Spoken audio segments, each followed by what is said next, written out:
nagkasama-sama upang pagbigyan ng papuri at pasasalamat ang ating Panginoon. Iwanan po muna natin ang mga nakakahadlang o nagbibigay ng bigat upang ang ating mga puso at ang ating mga isipan ay ituon lamang po sa ating Panginoon.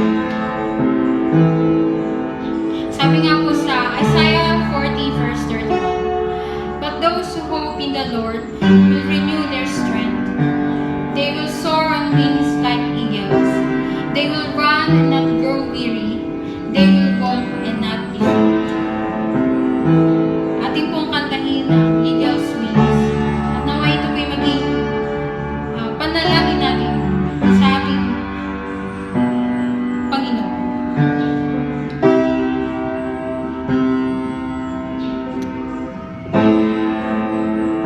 Let's sing Here Are You Waiting.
Praise God. Tayo po'y magpatuloy sa ating pag-awit sa ating Panginoong Jesus. Let's sing Firm Foundation.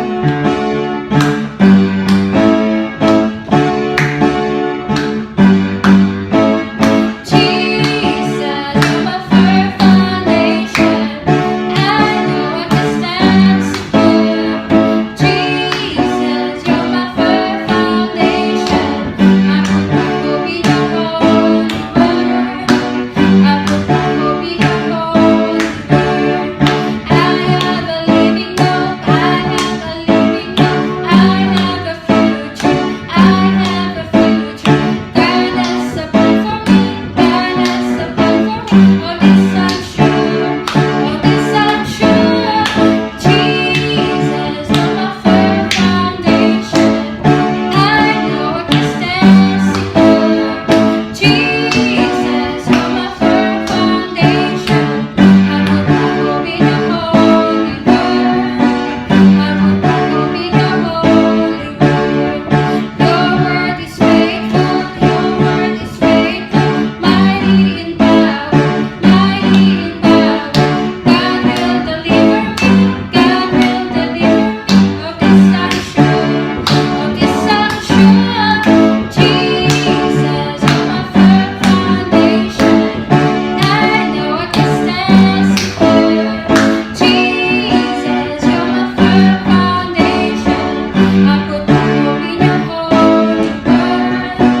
I put my hope in your holy word. Let's sing. Jesus, you're my firm foundation. I know I can stand secure. Jesus, you're my firm foundation. I put my hope in your holy word.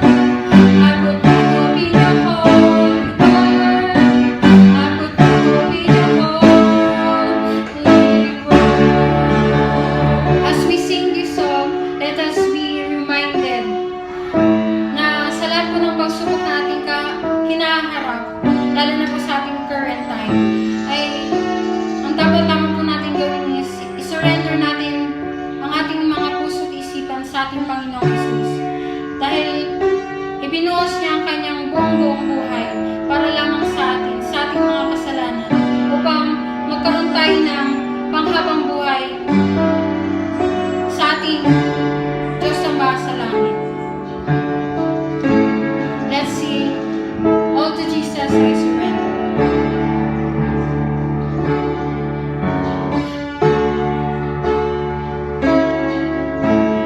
All to Jesus I surrender.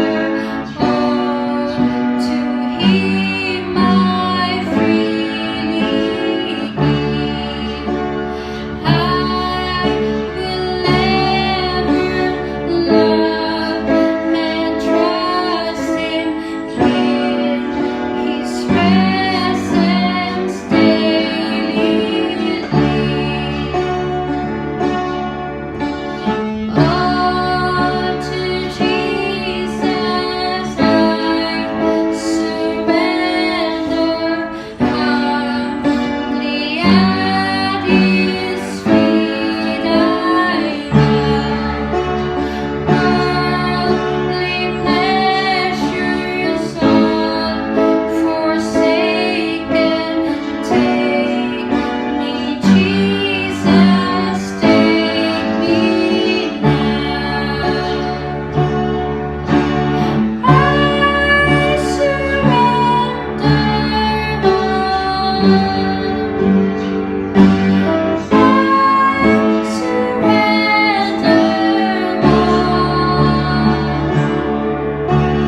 all to Thee, my blessed Savior.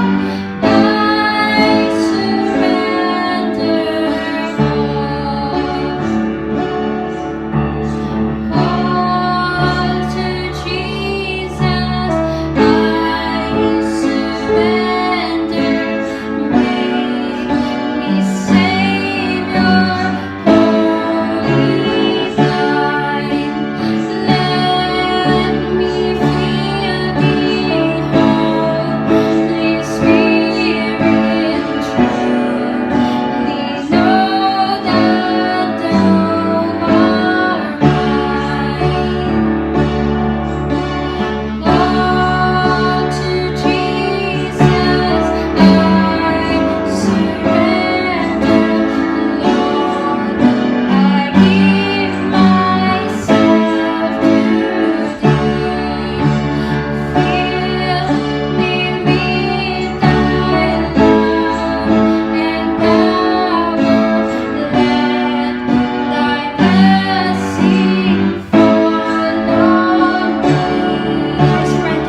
Kumusta po kayo mga kapatid?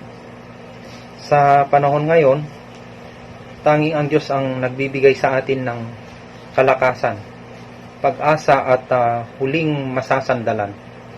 Maging ang ating Pangulong Duterte at mga malalaking pangalan sa mundong ito ay kinikilala nila ang kapangyarihan ng Diyos. Sapagkat nagkukumahog ang mga scientifico sa paghanap ng lunas sa panahon ng itong pandemic na ito. At our only hope is to look up on the sky. Kausapin natin ang Diyos sa mga survivor po ng COVID-19. Atin pong napapanood sa mga testimonies nila at iisa lang ang kinikilala nilang nakapagligtas, naging lakas at lagi nilang kinakausap ay ang Diyos. Mga kapatid, kapag nagtiwala tayo sa Kanya, ay sinasabi parang katulad daw tayo ng agila na lumilipad at hindi napapagod. Kapag inialay natin ang ating pag-asa at tiwala sa Diyos, malalampasan natin ang anumang balakid sa inyong landas o sa pangyayari sa inyong buhay. Ganito po ang sinasabi sa Isaiah chapter 40 verses 29 to 31. Ganito po ang sinasabi. Ang mahihina at napapagod ay kanyang pinapalakas. Kahit na ang mga kabataan ay napapagod at nanlulupaypay, ngunit muling lumalakas at sumisigla ang nagtitiwala kay Yahweh. Lilipad silang tulad ng mga agila. Sila'y tatakbo ngunit hindi napapagod. Sila'y lalakad ngunit hindi manghihina. Ang Diyos ay pagpalain nawa ang tekstong ating binasa. Tayo po mga kapatid ay sama-samang manalangin. Makapangyarihan at mapagmahal na Diyos, Father, we come to you, Lord, today. Yes, Lord, lubos kaming nagpapasalamat sa araw na ito, sa mga lakas, mga pagpapala, sa paggabay mo sa bawat isa amin. Nagpapasalamat kami, Panginoon, sa patuloy na kaligtasan at proteksyon mo sa amin, Panginoon. We pray, Lord, na sa mga panahon ito, yes, Lord, kayo po ang mag-guide sa amin. Kayo po ang magligtas sa amin sa anumang bigyan niyo po kami ng proteksyon, Panginoon, sa anumang sakit. Ganun din po, Panginoon, hinihiling ko sa oras na ito, na i-guide mo ang kamay at mga kaisipan ng mga medical experts, Panginoon. Even though our government agent and private agencies, Lord, pagpalain mo sila at naway, Lord, makahanap sila ng mga solusyon sa pandemic na ito. Ganun din po, Panginoon, ang mga nangangailangan ng kagamutan. Yes, Lord, we pray, Lord, na ma-restore ang kanilang kalusugan. Soon, Lord, pagalingin mo sila, maging ang kanilang mga families, Panginoon. Ikaw po, Panginoon, ang magbigay sila ng kalakasan. Ganon din po, Panginoon, kami po ay narito sa oras na ito, sa araw na ito, upang iaalay namin ang buhay espiritual na bahagi ng aming pagsamba sa iyo, Panginoon, sa araw na ito. Siya, Panginoon, kami po ay nagsasamba ng pupuri, papasalamat dahil sa kadakilaan mo, Panginoon, sa buhay ng bawat isa sa amin. Ganon din po, Panginoon, pagpalain mo ang aming mga mapapakinggan mensahe sa araw na ito na ibabahagi ng aming mahal na Kristo. Pagpalain mo nawa ang bawat isa sa aming mga yung mga kapatiran, Panginoon, saan man sila dako naroon, anumang kapamaraanan, Panginoon, ng pagsamba. Pagpalain mo kami, Panginoon, sa araw na ito. Ganun din po, Panginoon, na kayo po ang magbigay sa amin ng lakas. At kayo lamang, Panginoon, ang aming Diyos na makapangyarihan sa lahat. Itinataas namin ang iyong pangalan, Panginoon, at pinapapapurihan ka, Panginoon, sa araw na ito. Yes, Panginoong Diyos, ito ang aming dalangin sa pangalan ng aming Panginoong Hesus. Amen. Amen.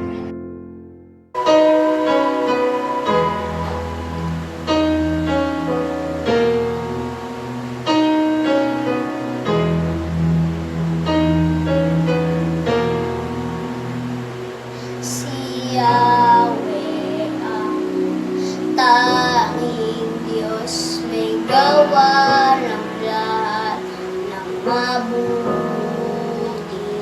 Ang lahat ng hamoy sumasamba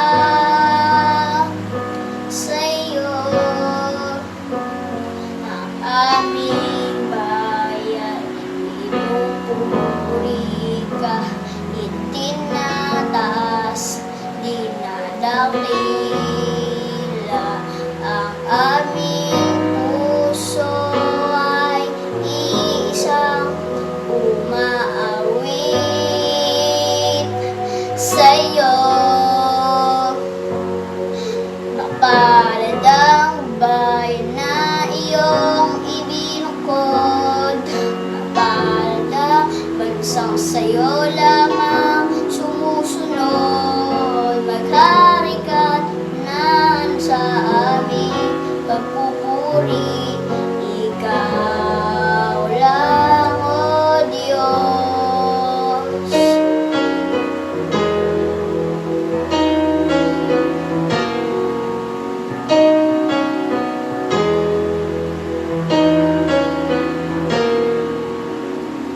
Si Yahweh ang tanging Diyos, may gawa ng lahat ng mabuti.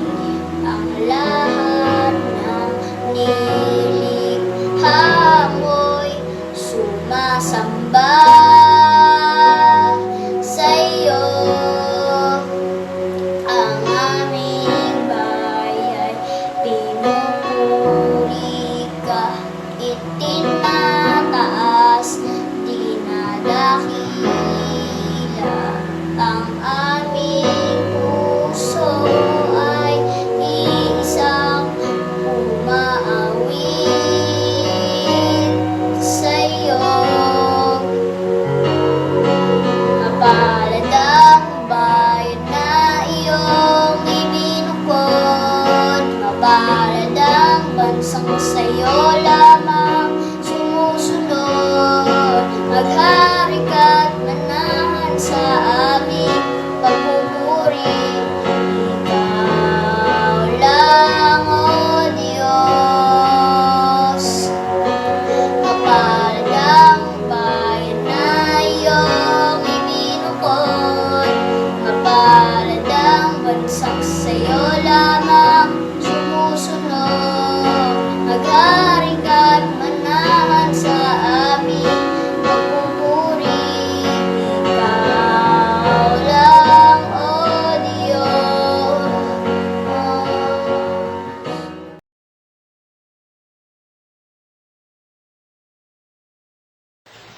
Purihin po ang Panginoon sa umagang ito na tayo po ay sama-samang nagpupuri sa Panginoon as one family. Praise be to God for His unfailing love.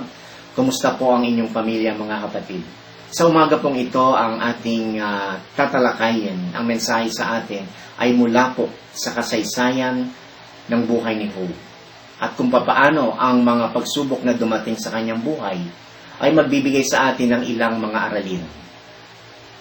Our lesson for this morning is about lessons from Job's severe trial. Mga aral mula sa pagsubok ni Job. At bago po natin talakayin ang background ng mga pangyayari sa buhay ni Job, ay alamin po natin ang ilang mga kasagutan sa mga sumusunod na tanong. Paano po natin tinitingnan ang ating mga kahirapan sa mundong ibabaw?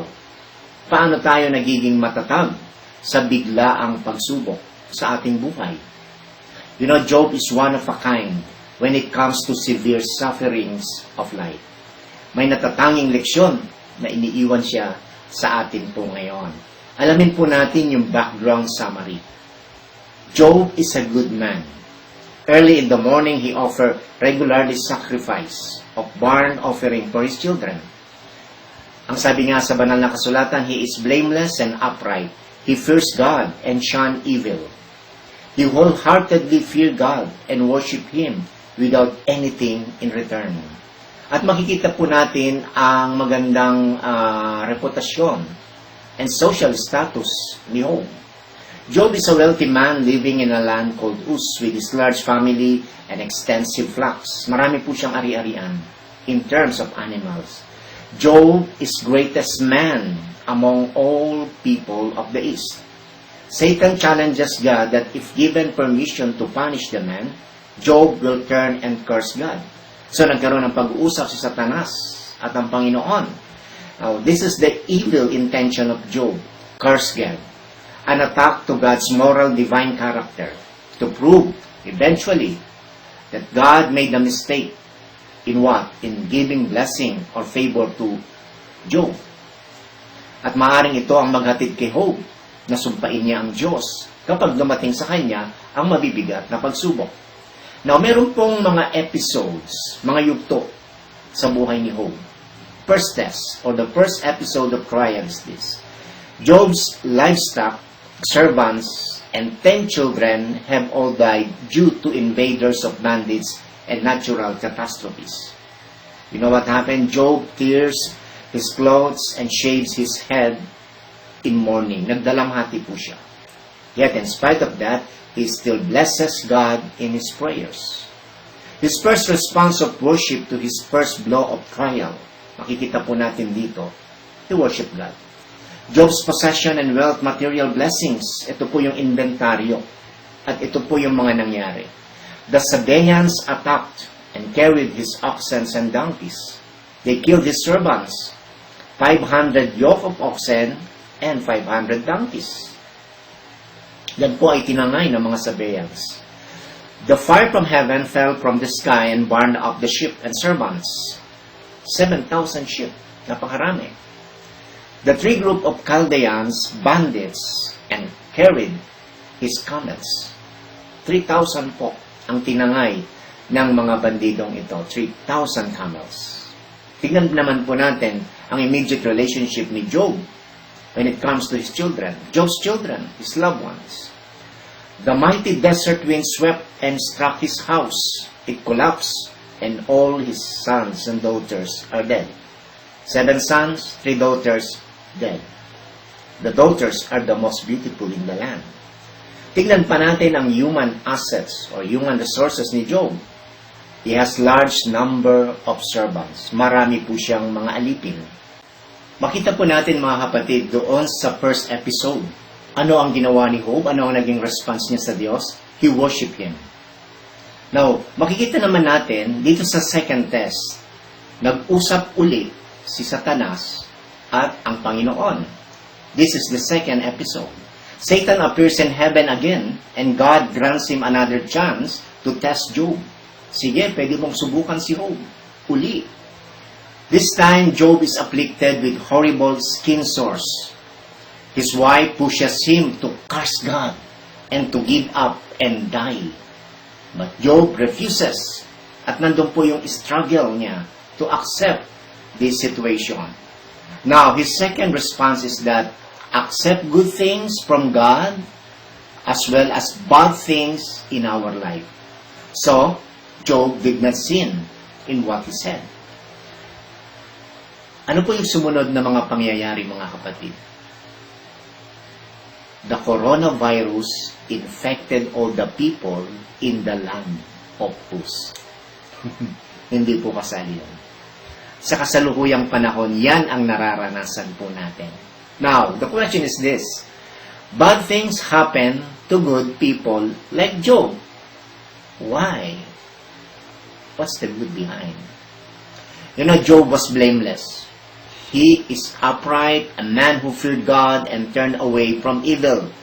Napakaganda ng karakter nitong Job. Then, unexpectedly, hindi niya inaasahan, Job was surprised by trials. At nangyayari po ito sa atin, mga kapatid. We were surprised by coronavirus. Job's suffering did not come because he was bad, but rather because of his unwavering faithfulness to God. At yun po ang nakita ni Satanas. Kaya lang naman nagtatapat sa iyo yan. Kaya lang naman nagpupuri sa iyo yan. Kaya lang naman andun yung dedication niya sa iyo at devotion niya sa iyo. Kasi marami kang binigay ng magagandang pabor sa kanya. Binigyan mo siya ng mga kayamanan, binigyan mo siya ng mga maraming ari-arian. Try natin. Kunin mong lahat yan. Tignan natin kung maging mabuti pa siya sa iyo. You know what? God is showing us lessons here, mga kapatid. At makita po natin, number 1, in the midst of suffering, God is present. In the midst of suffering of hope, naroon ang Diyos. Number 1, we must never lose our hope in God. One of the greatest statements of faith in all of the Scripture is found in Job chapter 13. Ganito po ang sinabi ni Job, though he slay me, I will hope in him.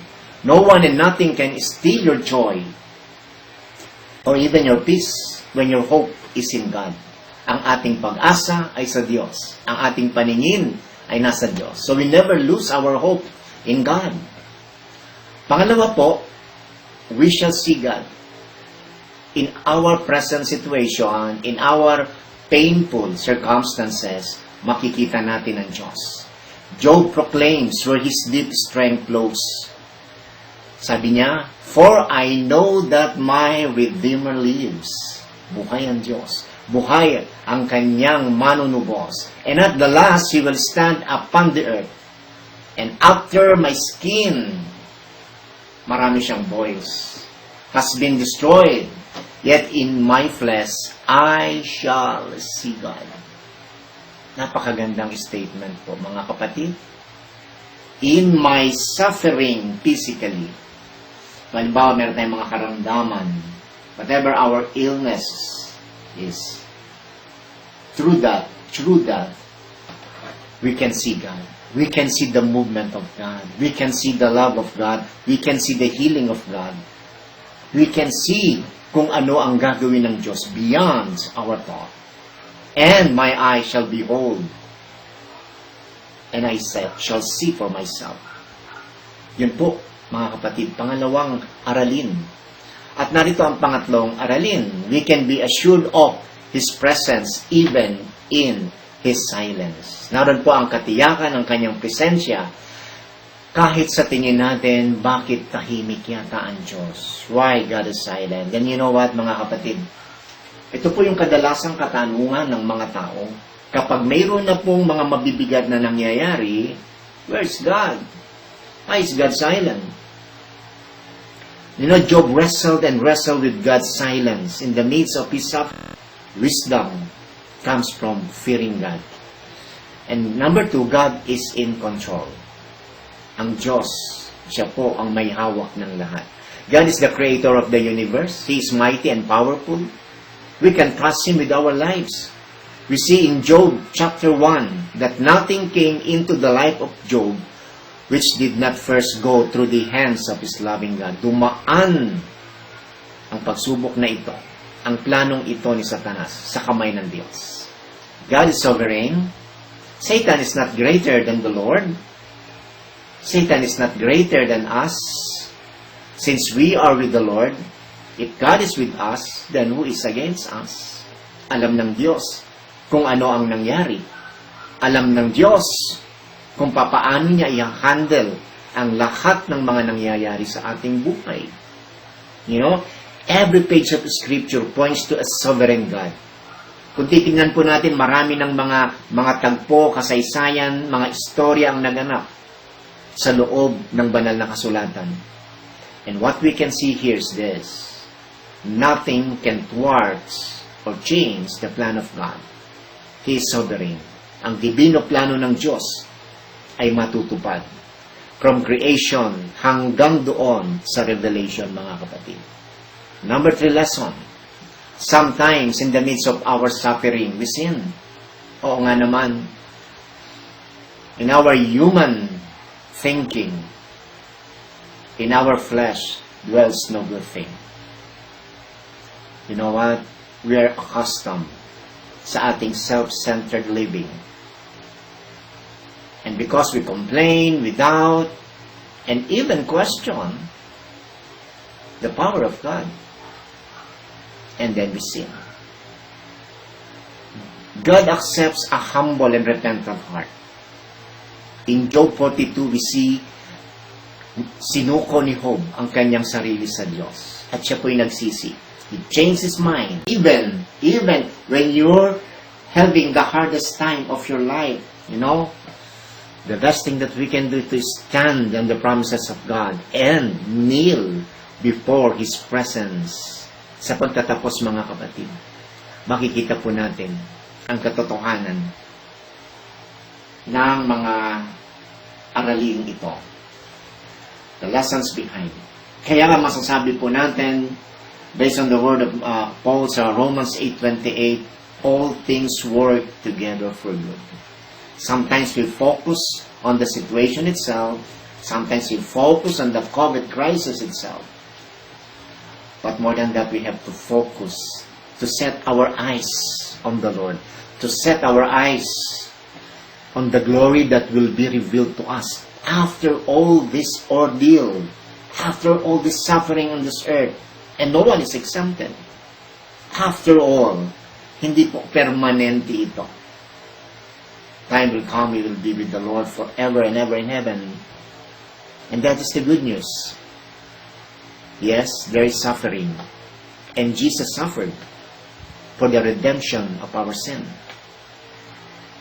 And the glory that will be revealed to us, mga kapatid. More than words could describe the joy. Kaya nga, mga kapatid, ang iniiwan sa atin sa kasaysayan ni Job, more than what we possess, we need God. It is God who is the center of our lives. Kaya tayo narito. Marami pa tayong mga dadaan ng mga pagsubok. But rest assured, ang sabi ng Panginoon, be of good cheer, I have overcome the world. Tayo po'y manalangin. Maraming salamat sa iyo, Panginoon. Itinuturo mo sa amin. Inilalagay mo sa aming puso, Ama, ang iyong presensya. That you are sovereign and you know, God, how are you going to deliver us? How are we going to overcome? And more than overcoming, to come before you, O Lord, to look unto you, to surrender ourselves to you in times of our painful experiences. Thank you, Father. Only as we have the wisdom, only as we have the fear of God, that only as we, Lord, entrust everything to you, that only, Lord, as we worship you, in spite of what's going on, then, Father, we can see the glory, the purpose behind, O God, our suffering and pain. And we pray, Father, anuman po ang aming nararanasang mga suliranin sa bawat araw, kami dumudulog sa iyo, bigyan kami ng ibayong lakas at masiglang espiritu na mula sa iyong mga salita, mula sa buhay na ito ni Job na puno ng pagsubok, makita namin, Ama, that you are the Creator. We come to you and we worship you. Thank you, Father, and I pray that you will bless the family. You will bless, O Lord, ang iyong mga anak na patuloy na nagtitiwala sa iyo, patuloy na dumadalangin, at patuloy, Panginoon, na naghihintay sa pagkilos ng iyong kamay. Father, thank you. We bless your name. This is our prayer in Jesus' name. Amen. Amen and amen. Magandang umaga po sa ating lahat, mga kapatid. Purihin ang Panginoon.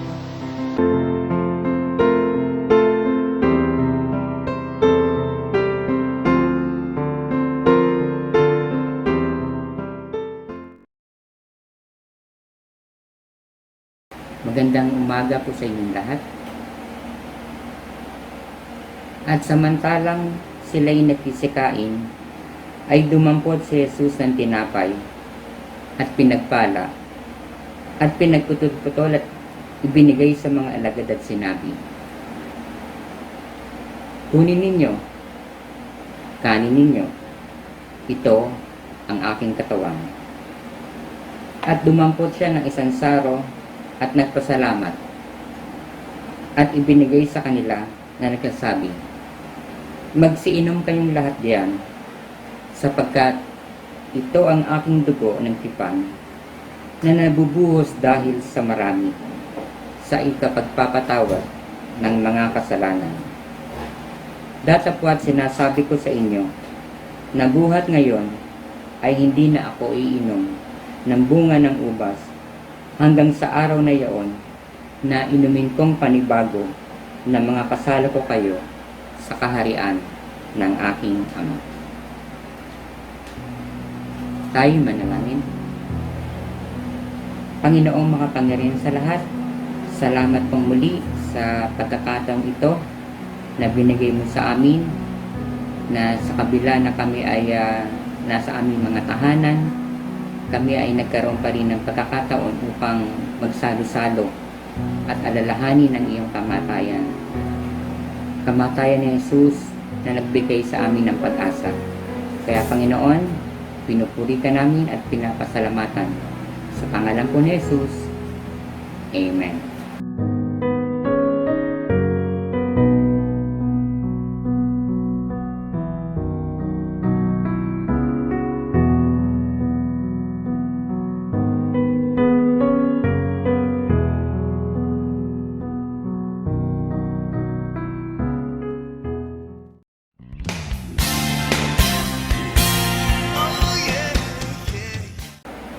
Para sa ating malayang patakaloob, datapwat sinasabi ko, ang naghahasik ng bahagyana ay mag-aani namang bahagyana, at ang naghahasik ng sagana ay mag-aani namang sagana. Magbigay ang bawat isa ayon sa pinasya ng kanyang puso, huwag mabigat sa loob o dahil sa kailangan, sapagkat iniibig ng Diyos ang nagbibigay ng masaya. At maaaring gawin ng Diyos na ang lahat ng biyaya ay magsisagana sa inyo, upang kayo na mayroong laging buong kaya sa lahat ay magsipanagana sa bawat mabuting gawa. Tayo ay muling manalangin. Panginoon, na Ikaw ang makapangyarihan sa lahat, Ikaw ang may dalang sa amin at nagbigay ng buhay. Sa umagang ito, Panginoon, ay nagpapasalamat kami dahil sa napakaraming biyaya na pinagkakaloob mo sa amin. Hindi lang, Panginoon, ang aming lakas, kundi ang mga pang-araw-araw na mga biyaya, mga pagkain na walang sawa mong binibigay at pinagkakaloob. Tunay na, Panginoon, Ikaw ang source ng lahat-lahat namin. Kaya, Panginoon, binabalik namin sa iyo ang mga ibinigay mo sa amin. Ang portion na yung pinagkaloob sa amin, Panginoon, ay narito, tanggapin mo, Panginoon, at gamitin lamang para sa ikaluluwalhati ng iyong banal na pangalan.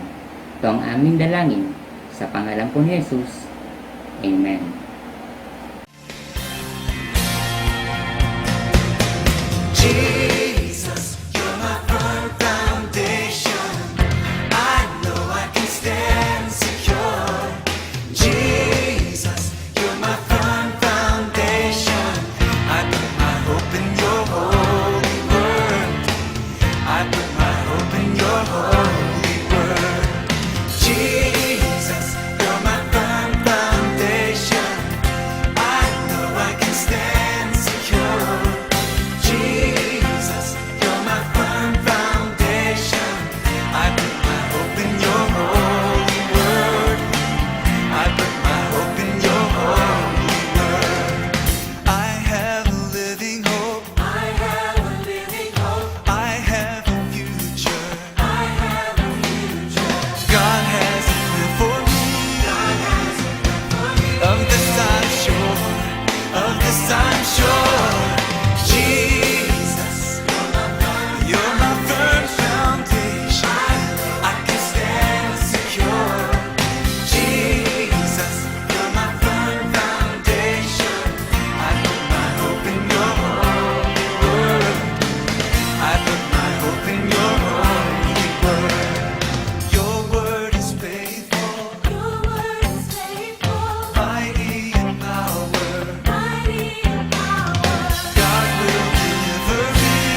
Sa piling ng aking nanay. Sa pagmulat ko sa mundong ibabaw, damang-dama ko ang yakap at halik ng ina kong mapanglaw. Kakaiba ang pagmamahal niya, kaya mamahalin ko siya ng masigit pa. Salamat o aking ina sa lahat ng iyong pagmamahal at suporta. Na sa tuwing ako'y bigo at naghihikahos, nariyan ka sa tabi ko simula pa lang noong ako'y musmus. Diwari masukat ang iyong katapangan na sa buong buhay ko'y binigay mo ng lubusan. Kahit ano pa man ang iyong sapitin, basta't magawa mo lang ang lahat para sa akin. Patawad po sa mga panahong ako'y naging pabigat. Di ko sukat akalain ang kasakimang na idulot ko sa iyo ng sala. Natuto na ako sa aking mga pagkakamali dahil sa isang tulad mo na diwari. O aking ina, salamat sa pagiging ilaw ng tahanan. Na kahit makulimlim man ang ating katayuan, nagsisikap ka pa rin para tayo'y magkaroon ng kaginhawaan. Salamat, salamat, salamat. Biyaya ka ng may kapal mula sa aking pagmulat. Di ko bibiguin ang lahat ng iyong paghihirap para sa ikabubuti ng ating hinaharap. O aking ina, maraming salamat. Mahal kita.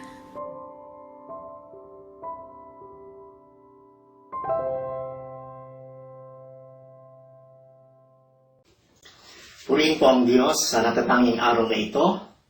Ito po ay araw na kung saan pinagdiriwang po natin ang kahalagahan ng isang ina.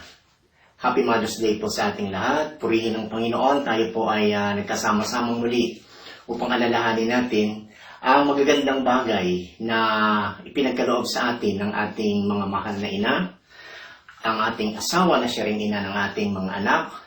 Kung tawagin natin ay mommy, kung tawagin natin ay mom, kung tawagin natin ay mama, or inay, or nanay. Ano man po ang pagkatawag natin sa kanya, siya po ang tinutukoy natin na isang nilalang na tunay na kanyang ibinibigay ang kanyang buhay para sa kanyang pamilya. Kaya narito po ang sinasabi ng banal na kasulatan tungkol po sa isang ina o may bahay. Siya po ay isang huwarang nilalang para sa ating lahat. Ganito po ang sinasabi sa Aklat ng mga Kawikaan sa Kabanatang 31 mula sa 10 talata hanggang sa mga sumusunod. Sinong makakatagpo ng isang butihing babae sapagkat siya ay higit na mahalaga kaysa mga batong rubi? Ang puso ng kanyang asawa sa kanya ay nagtitiwala at siya ay hindi kukulangin ng mapapala. Gumagawa siya ng mabuti sa kanya at hindi kasamaan sa lahat ng mga araw ng kanyang buhay. Siya ay humahanap ng balahibo ng tupa at lino at kusang loob ang kanyang mga kamay ay nagtatrabaho. Siya gaya ng mga sasakyang dagat na mga ngalakal, nagdadala siya ng kanyang pagkain mula sa kalayuan. Siya ay bumabangon samantalang gabi pa at naghahanda ng pagkain para sa kanyang pamilya. At nagtatakda ng mga gawain sa mga babaeng alila niya. Tinitingnan niya ang isang bukid at ito'y binibili niya. Sa bunga ng kanyang mga kamay ay nagtatanim siya ng ubasan. Binibigkasan niya ng lakas ang kanyang mga balakang at pinalalakas ang kanyang mga bisig. Gumagawa siya ng mga saplot para sa sarili. Ang kanyang pananamit ay pinong lino at kulay ubi. Kilala ang kanyang asawa sa mga pintuang bayan kapag siya ay nauupong kasama ng matatanda sa lupain. Kanyang tinitingnan mabuti ang mga lakad ng kanyang sambahayan at hindi siya kumakain ng tinapay ng katamaran. Tumatayo ang kanyang mga anak at tinatawag siyang mapalad. Gayun din ang kanyang asawa at kanyang pinupuri siya. Maraming anak na babae ang nakagawa ng kabutihan, ngunit silang lahat ay iyong nahigtan.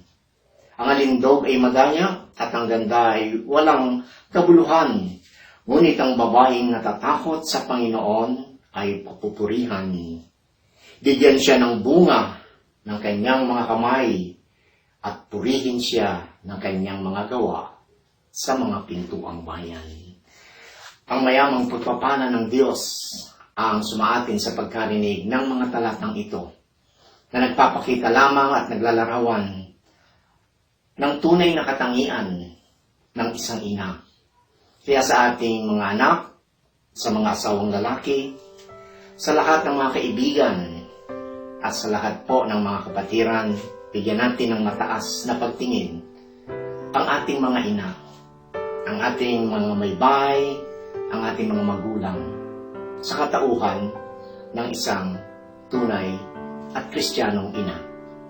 Sa bahagi pong ito ay mananalangin tayo, ating idudulog sa Panginoon ang ating mga mahal na ina na sila'y pagpalain, na sila'y bigyan ng kalusugan, na sila'y bigyan ng kalakasan sa patuloy nilang pagmamahal at pag-aaruga at pagkalinga sa atin bilang isang sambahayan.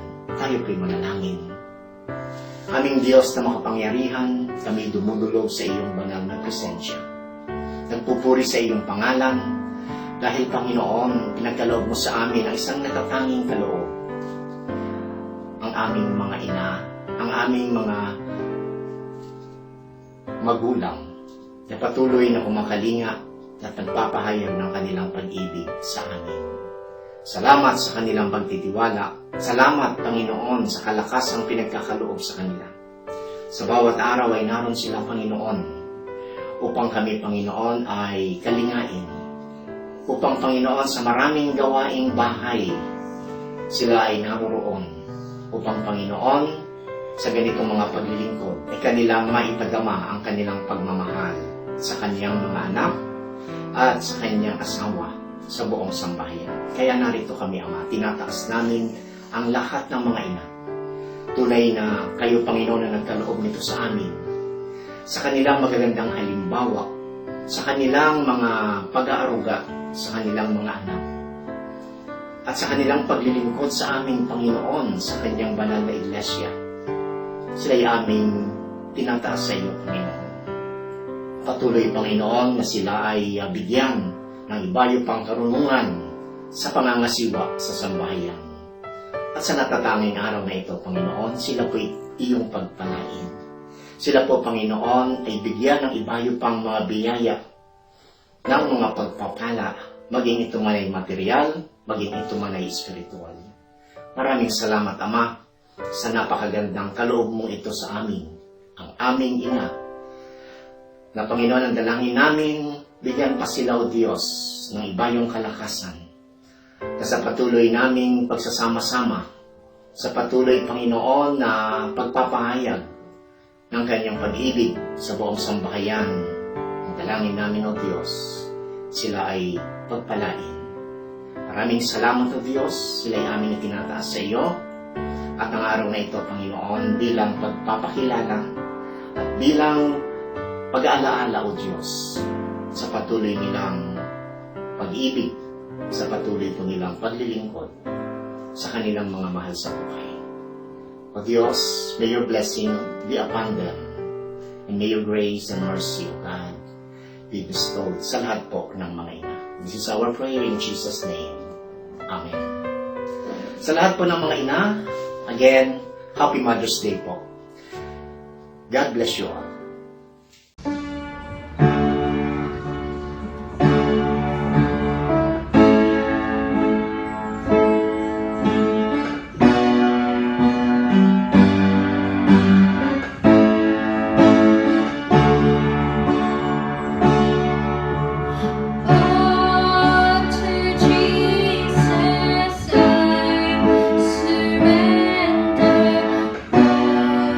To be my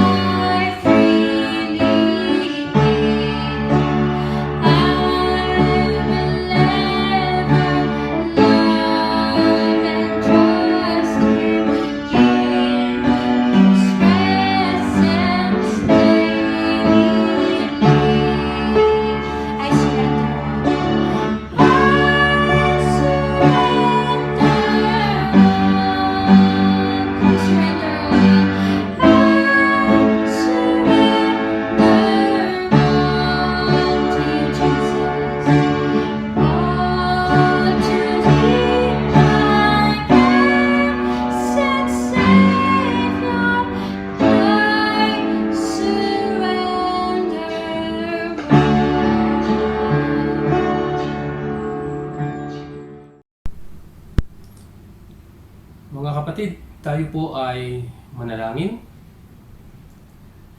Aming Diyos na dakila, Diyos na makapangyarihan sa lahat, narito kami ngayong patuloy na nagpupuri sa iyo.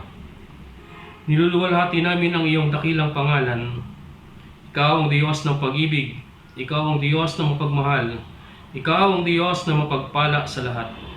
Patuloy ka nawa naming maitaas sa aming mga buhay at kilalanin bilang Panginoon at tagapagligtas namin. Sa mga sandaling ito, O Diyos, lumalapit kami sa iyo sa pamamagitan ng aming mga pagpapasalamat sa lahat ng mga tinatanggap namin. Salamat dahil mayroon kaming buhay at kalakasan. Salamat sa proteksyon na iyong ibinibigay sa amin sa lahat ng oras. At salamat din dahil sa mga provisions na mayroon kami sa tuwi-tuwi na. O Diyos, nakararanas kami ngayon ng kahirapan sa aming sitwasyon dulot ng COVID-19. Subalit kailanman na hindi mo kami pinabayaan. Salamat Panginoon sa iyong presensya. Sadyang napakabuti mo at tunay na kung wala ka sa aming buhay, wala kaming magagawa.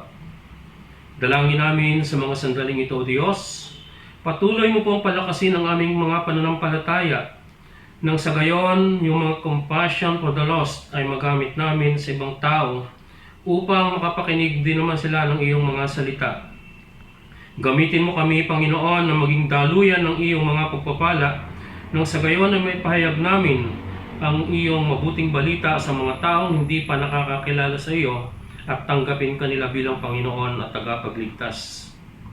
Gayon din, we are praying for those victims of COVID-19 to have a healing that comes from you. May we and other people continue to be in your presence, seeking for your protection and taking refuge from your merciful and mighty hands. May you find us always dependent to you to overcome all the discomfort and anxieties during this time of calamity. Alam namin, O Diyos, that you are bigger than our problems, you are bigger than our situations, and you are bigger than our difficulties. And never in our lives you leave us or nor forsake us. Gayon din ang aming dalangin para sa bawat pamilya ng iyong iglesia, na patuloy nawa naming masumpungan ang aming mga sarili na ang focus ay nasa iyo, upang malayo kami sa kapahamakan at maghintay na may pagtitiis at pag-asa sa iyo anuman ang aming kalalagayan sa buhay. Alam namin, Panginoon, na ang lahat ng mga bagay, mga pagsubok man ito ay pawang dumaraan lamang at sa bandang huli ay magtatagumpay kami dahil ikaw ang aming tanggulan. You are always in control of everything. Sa iyo namin ipinamamahala ang aming mga buhay, O Diyos. Mangyari ang iyong kalooban, hindi ang sa amin. Panginoon, patuloy mo po kaming pagpalain. Ngayon ang Diyos ng kapayapaan na muling nagdala mula sa mga patay sa dakilang pastor ng mga tupa sa pamamagitan ng dugo ng walang hanggang tipan. Sa makatuwid bagay ang Panginoon nating si Jesus ay pakasakdalin niya nawa kayo sa bawat mabuting gawa upang gawin ang kaniyang kalooban na gawin sa atin ang nakalulugod sa paningin niya. Sa pamamagitan ni Jesucristo na mapasa kanya nawa ang kaluwalhatian magpakailanman siya nawa. Amen.